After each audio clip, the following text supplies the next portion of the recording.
ఒక ప్రశ్న చూద్దాం. షేడ్ చేయబడిన ప్రాంతం షేడెడ్ రీజన్ యొక్క వైశాల్యాన్ని కనుగొనండి. సాధన చూద్దాం. ఇక్కడ మనకి ఈ ఎరుపు రంగులో ఉన్న షేడ్ చేసిన ప్రాంతం యొక్క వైశాల్యాన్ని కనుగొనమన్నారు. ఇక్కడ చూడండి, మీరు దీన్ని బాగా గమనించినట్లయితే ఇది మనకి ఒక చతురస్రం రూపంలో ఉంది. మరియు ఈ చతురస్ర భుజం యొక్క పొడవు ఎంత ఉంది? 10 యూనిట్లు. అలాగే ఇటువైపు కూడా ఎంత ఉంది? మనకి 10 యూనిట్లు. అంటే ఇది ఎలా ఉంది? 10 × 10 చతురస్రంలా ఉంది.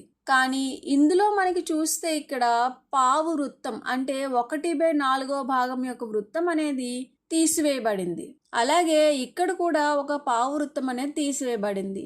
ఇక్కడ 3వ పావు వృత్తము, ఇక్కడ 4వ పావు వృత్తము తీసివేయబడ్డాయి. అందువల్ల ఈ షేడ్ చేసిన ప్రాంతం యొక్క వైశాల్యం కావాలంటే మనం ఏం చేయవచ్చు? మొత్తం చతురస్రం యొక్క వైశాల్యం నుండి ఈ పావు వృత్తాల యొక్క వైశాల్యాన్ని తీసివేస్తే మనకేమొస్తుంది? షేడ్ చేయబడిన ప్రాంతం యొక్క వైశాల్యం వస్తుంది. ఈ పావు వృత్తాలు చూసినట్లయితే ఇక్కడ మనకి చూడండి, ఇది ఎంత ఇచ్చారు వ్యాసార్థం? ఆ వృత్తం యొక్క వ్యాసార్థం 3 యూనిట్లుగా ఇచ్చారు. మిగిలినవి కూడా గమనిస్తే ఇవన్నీ కూడా ఈ అంచు వరకు చూస్తే మనకి ఎలా ఉన్నాయి? వ్యాసార్థం ఎంత ఉంది? 3 యూనిట్లుగానే మనం భావించవచ్చు. కాబట్టి ఈ 4 పావు వృత్తాలను కలిపితే మనకేమొస్తుంది? ఒక పూర్తి వృత్తం వస్తుంది. ఇప్పుడు ముందుగా మనం చతురస్రం యొక్క వైశాల్యాన్ని కనుగొందాం. చతురస్రం యొక్క వైశాల్యం సూత్రం ఏంటి? భుజము × భుజం. ఇక్కడ మనకి ఎంత ఇచ్చారు? అది 10 10. కాబట్టి ఆ విలువలు ఇందులో ప్రతిక్షేపిస్తే ఏమవుతుంది? Is equals to 10 × 10.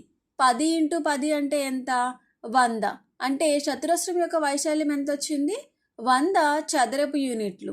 ఇప్పుడు మనం 4 పావు వృత్త వైశాల్యాన్ని కనుగొందాం. అంటే మొత్తం వృత్తం యొక్క వైశాల్యంతో సమానం. వృత్త వైశాల్యానికి సూత్రం ఏంటి? πr². ఇక్కడ మనకి r ఎంత ఇచ్చారు? 3 యూనిట్లు. అందువల్ల ఇది ఏమవుతుంది? π × 3². 3² అంటే 3 × 3 9. కాబట్టి వృత్త వైశాల్యం ఎంత వచ్చింది మనకి? 9π చదరపు యూనిట్లు. ఇప్పుడు షేడ్ చేయబడిన ప్రాంత వైశాల్యం ఈజ్ ఈక్వల్స్ టు చతురస్రం యొక్క వైశాల్యం మైనస్ 4 పావు వృత్తాల వైశాల్యం. అంటే అది దేనికి సమానం? ఒక పూర్తి వృత్తం యొక్క వైశాల్యానికి సమానం. చతురస్రం యొక్క వైశాల్యము మరియు వృత్తం యొక్క వైశాల్యాలను మనం ముందుగానే కనుగొన్నాం.